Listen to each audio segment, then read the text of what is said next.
Hey everyone, my name is Nathan Bird, founder of Acquisition IQ Network, as well as the Acquisition Podcast, as well as ACQUICON, a conference all around M&A transactions, learning how to buy companies, sell companies, fund companies, and scale companies. Today, I'm joined with Pete Larsen.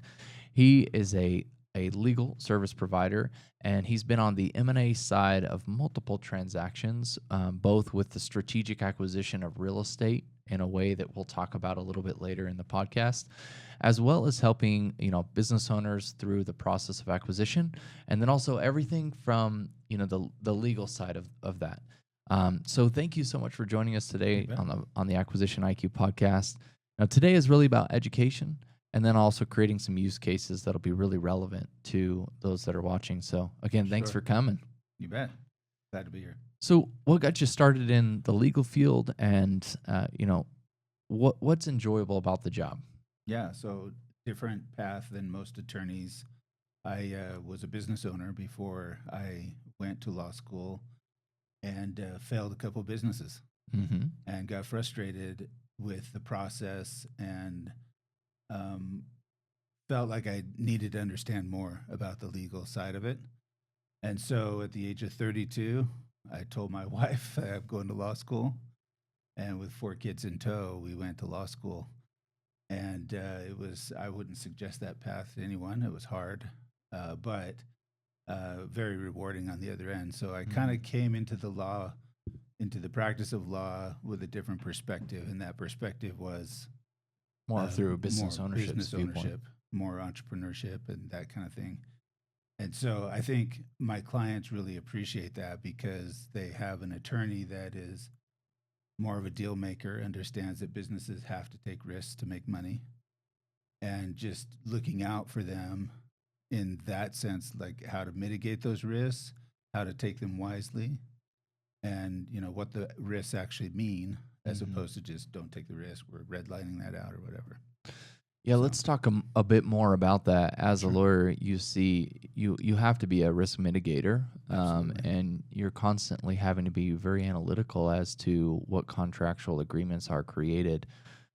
So share with us your experience within maybe a contract or two of how you're able to, kind of mitigate some of the expenses, but also mitigate those risks for business owners. Yeah.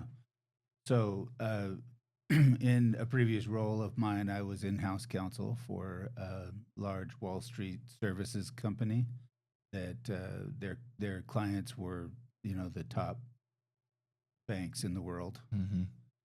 And we used to, in that business, we used to buy little businesses, kind of rolling them up into what we were doing.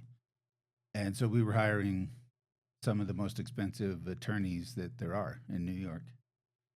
And I sat down with my CEO one day and I said, look, there's a way that we can control these costs.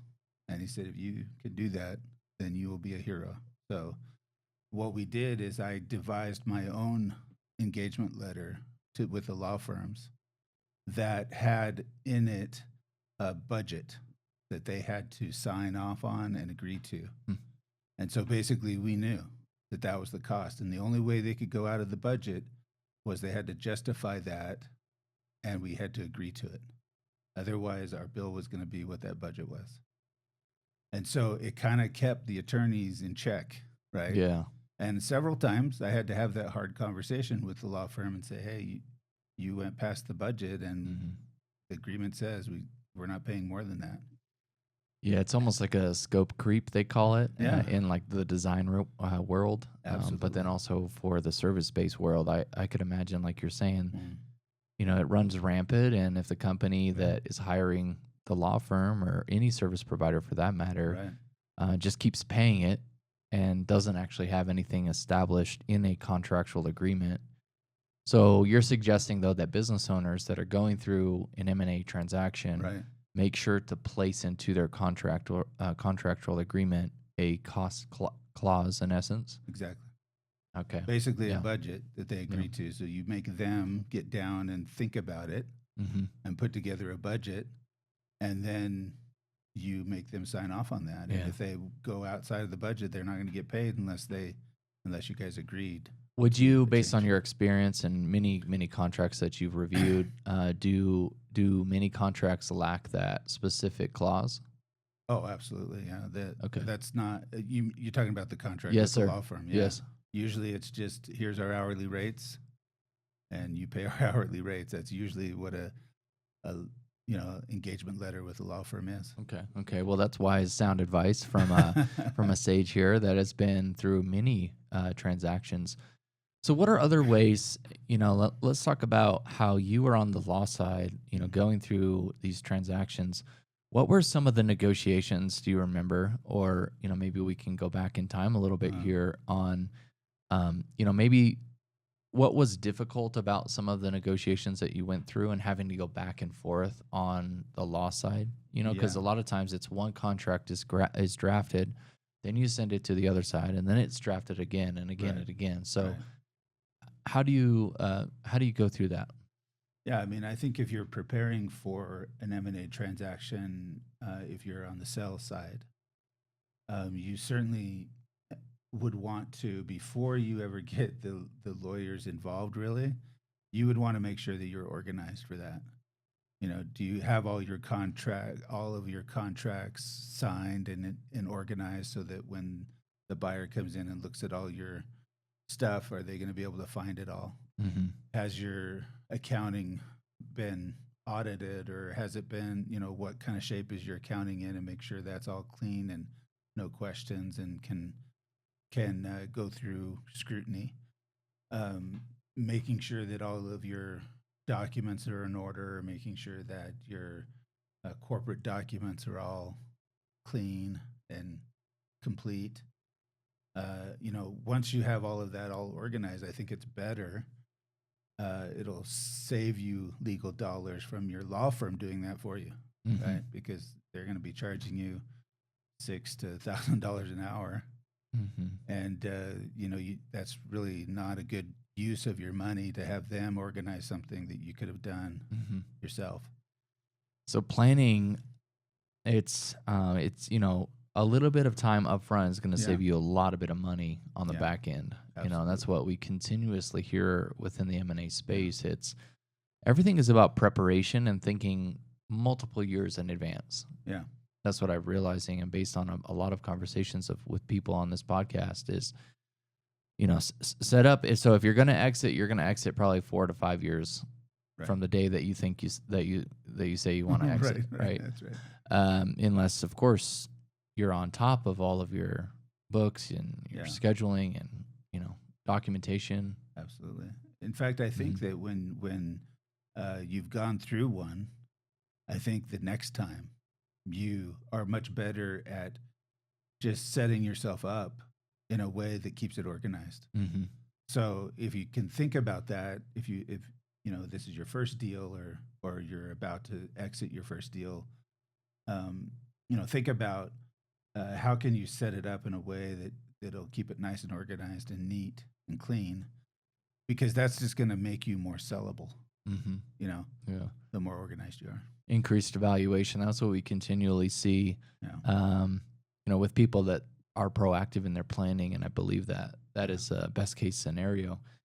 So you've been through a lot of transactions, yeah, and you've worked on the real estate side as well. And it's interesting because multiple arbitrage within a fund that is buying other businesses is very similar, yeah. to the real estate game, because you can still buy, different entities that own real estate, Right. like what we were talking about earlier in this conversation. And I'd be curious, do you have some insight as to that specific strategy that you could share with us? You bet. Yeah. It's kind of a, I don't know. I've been doing this for 20 years, and mostly in real estate, mostly in commercial real estate. And most people that buy and sell real estate, they're thinking in terms of, I have an asset that I'm going to buy and sell. And so they're just buying and selling property, which, Let's put that into a use case, like they buy a $3 million piece of property, yeah, commercial real yeah, estate, and then they sell it for five. yeah. That's basically what you're saying. Right. Yeah. So the typical real estate transaction is they're either building value because they're going to rehab it and lease it up at a higher amount, or they're or they're building value by, changing the use of that property, Mm-hmm. or they're building value by um, holding it for a long term, and so their investors are making money long term. Different strategies, but what I've seen lately is that the M&A structure is being applied to commercial real estate and the portfolios of real estate Mm-hmm. typically. So a company will own an entity that is a holding company for real estate, and let's say it's a bunch of triple net lease property all over the country. And they could sell each of those properties individually. They could sell them as a portfolio that in the typical sense. But I have a couple clients now that are doing it just like they would in M&A. They're buying the entity that owns the real estate. And so it's the same process, Mm-hmm. same M&A process, same set of, reps and warranties, disclosures, all of that stuff to buy an entity. And it's interesting because that's just not how a typical real estate transaction goes. Has been done. Has been done, or Yeah. typically is done, but definitely at that level is being done. And I think it's kind of less known, but Mm-hmm. definitely a way to do it. How would you do that? So let's speak to the audience out there, because again, we've got investors that watch this, business owners that are wanting to invest in other things and build their portfolio, and then we also do have real estate professionals. So if one was wanting to start that route, what would they start to implement? So they've got the holdings company, or they have a fund. Is that what people are doing? They're developing a fund. They're raising money for the fund, Right. and then they're buying the real estate entity. Exactly. Then they're dispersing their profits to the individuals that are a part of that fund. Yeah. Yeah. So you could do it as like if you were raising money in a fund or a syndication, you could definitely do it that way, where you're raising money and the purpose is to buy real estate entities that own real estate. So that is one way to do it. Yes. Yeah, it's a little harder to get financing that way. But if you have a financing contact that is used to financing M&A type of purchases, then that is one way to It's a little bit more attractive to those people. Yeah, but if you're raising all the money, then yeah, you could definitely do it that way. Interesting. From a legal standpoint, what is a not to do in that scenario? As far as one, through the contracts of doing a multiple arbitrage or raising funds, like what are some things that you've seen as a lawyer that is a absolute no, like no. Like what do you not do? Well, you mean if you're playing in the fund world? Yeah. Yeah. I mean, there's a whole list of things that you cannot do. And maybe that's a longer conversation. Let's do it. But Well, at least go through the bullet points of things that maybe people can research. right. And then, obviously there's SEC regulations, there's 506, there's all these different terms, Right. but maybe you could elaborate on some of them. Right. So there is, in the general sense, I'll just talk about it generally. There is the default with the SEC is that if you're raising money, it's regulated. Mm-hmm. And think about the stock market, right? If you're buying and selling stocks on the stock market or ownership in private or public companies, that's all regulated activity, right? Mm-hmm. So the SEC did realize that there is a space where there is private equity. And private equity is a little bit different, but in order for you to do private equity, which is what we're talking about, funds, fundraising, you have to follow a certain set of rules. So you can't go out to the general public. That's a big no-no. There are exceptions to everything I'm about to say. So I'm just talking generally. No, you're talking like a lawyer. That's what you're talking like. There are exceptions, and we can talk about those, specific case scenarios. But generally, the rule is you can't market to the general public. So you're only talking to people who are have a certain level of income or are professionals in the space that you can actually market to raise money from. So institutional, they have to have a lot of money, have a good net worth, used to buying, investing. Yeah, so accredited investors. Accredited investors is the term, yeah. Yeah. And so with accredited investors, you also have to have a relationship with them. You can't just go out to them. And generally, there are exceptions to that, but for the most part, if you're going to go raise money, you typically have a database of people that you know and have talked to in the past, and those are the people you go and raise money from. The private market, in essence, like what you're saying. We're doing a private equity here, and more of a fund, become more of a fund focused model. As a business owner yourself, when you back in the day, did you have aspirations to do acquisitions, or was that something that you've learned along the way? Because again, it seems that there's a lot of education and various groups like what we're creating, obviously with the Acquisition IQ Network, to provide the resources and tools of those that are wanting to learn multiple arbitrage or growth through acquisition. What sparked your thought about, even being a part of a community like that? But also, did you have a time where you also had aspirations to do that? Yeah, I mean, I think my goal at the time was to start a business and then duplicate it. I think I was probably thinking more franchise type of model at that time. But I ran into a lot of legal problems. And that's what got me interested in going into law. Yes. And since then, I've learned just lots of different ways that I probably could have done that and been more successful at it. So and this is probably one of the biggest frustrations of most entrepreneurs is that, you fail and then you're like, oh, I don't know if I can do it again. It was so much work. But I would say to that person, everything is an experience. Yeah. And all of those experience will add up to something great later. And so don't be afraid to fail. Don't be afraid of it. It's just an experience. Well, and that's what I realized too. Obviously, with this podcast, we have pretty pinpointed questions about specific use cases within the M&A field, but also at the end of the day, we're still entrepreneurs, or at least individuals that are surrounded by them all the time, and we're seeing certain things that they're doing that equate to the results that they're getting, and sometimes it's not all about just the numbers. It's about the mindset, like you're saying, and how you're able to persevere through adversities. Yeah, and I even as an attorney, I've never I hate being people's employees, so it gives me heartburn. Like an entrepreneur, at their heart, they just want to do their own thing, right? Yeah.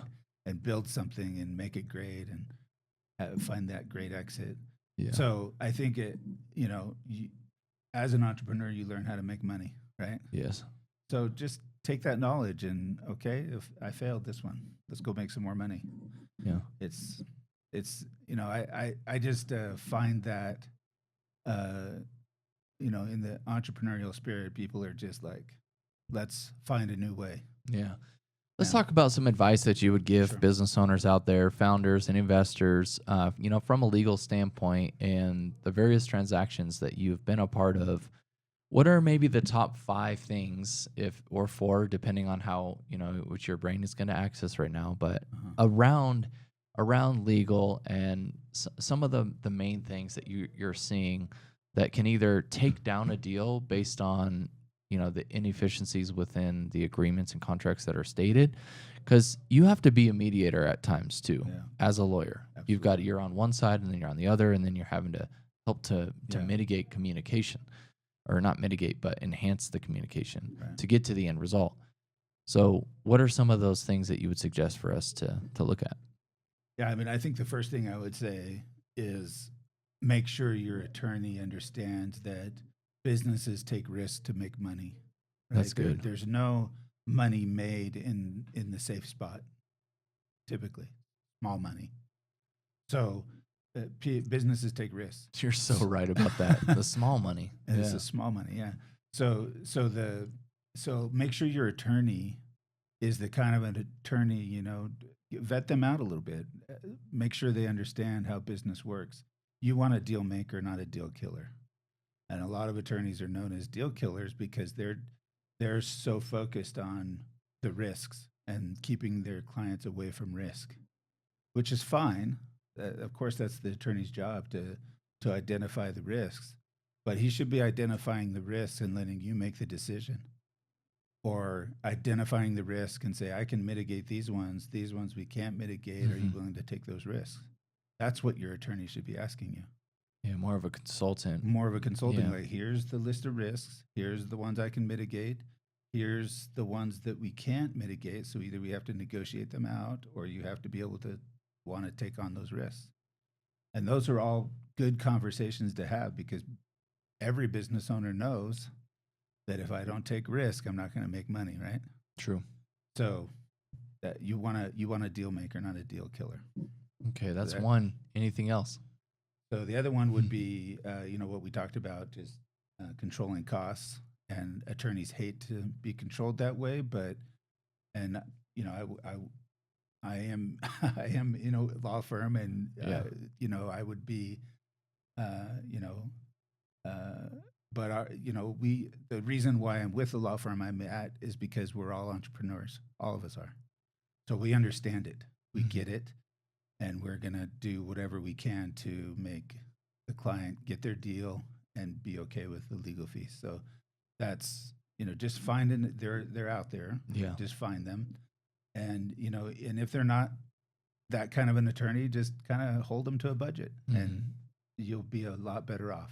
You're going to be. I thought that was really good, just to have a budget clause in your agreements with your service provider, that's a legal provider. And, it seems so elementary, but yet, like you're saying, you haven't seen it in a lot of contracts, and you just got to put that in there. You just got to put it in there. Yeah. Yeah. Well, like you said, you know what you don't, you know what you don't, or you don't know what you don't know, right? And it's like something so simple.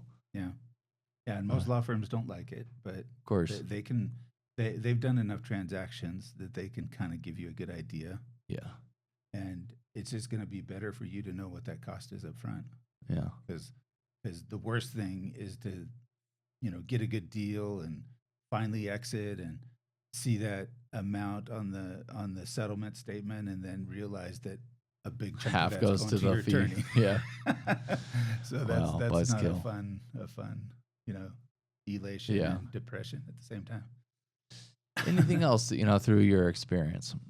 Well, I would say just, make sure that if you're thinking that at some point you're going to sell a company, then you're going to be doing yourself a favor by making sure your deals are negotiated and memorialized in a contract.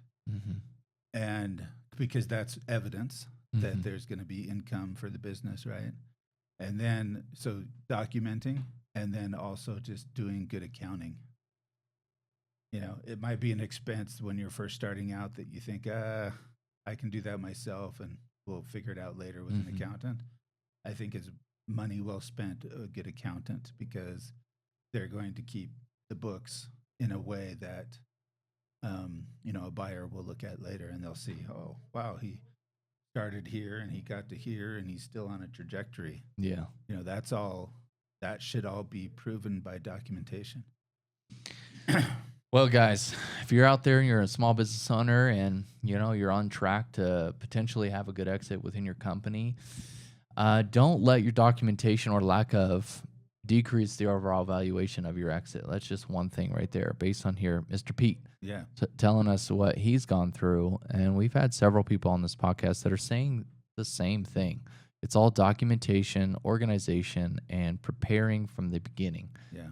And I think that proactive approach to everything that you do is going to, in essence, and in the very end, if you structure it correctly and you're very strategic about how you're going to exit and who you're going to exit to, which is another thing that we were hearing from like, one of our guest speakers, Paul Bergen, Right. exit to a strategic, and plan your exit. Know exactly, almost to the number, like how much you want to exit for, who you want to exit to, Right. and then you just start working your way backwards from there. Right. So, well, listen, we're also excited to have you as a founding member of the Yeah. Acquisition IQ Network, and we're so appreciative of that investment, but also just your time here on the podcast to continue to Absolutely. share education, to the audience of the Acquisition IQ Network, as well as the podcast. So, thank you, Pete. Absolutely. We're privileged to have you. How does somebody get a hold of you if they wanted to do some business with you or go through a consultation? Absolutely. Yeah. Probably my email is the best thing to give out here. It's Yeah. Pete, P-E-T-E, at mwfirm.com. Okay, MW Firm. So Pete at MW Firm. We'll put that in on the video as well and also in the comments below. So thank you so much for joining us on the Acquisition IQ Absolutely. podcast today. And guys, if you like today's episode, make sure to subscribe, like, and also share with all your friends. Also, if you want to become a part of the Acquisition IQ Network, a private network for business owners, founders, investors, and service providers within the M&A space, make sure to take a look at acquisitioniq.co. We do have member positions available. We'll see you guys soon.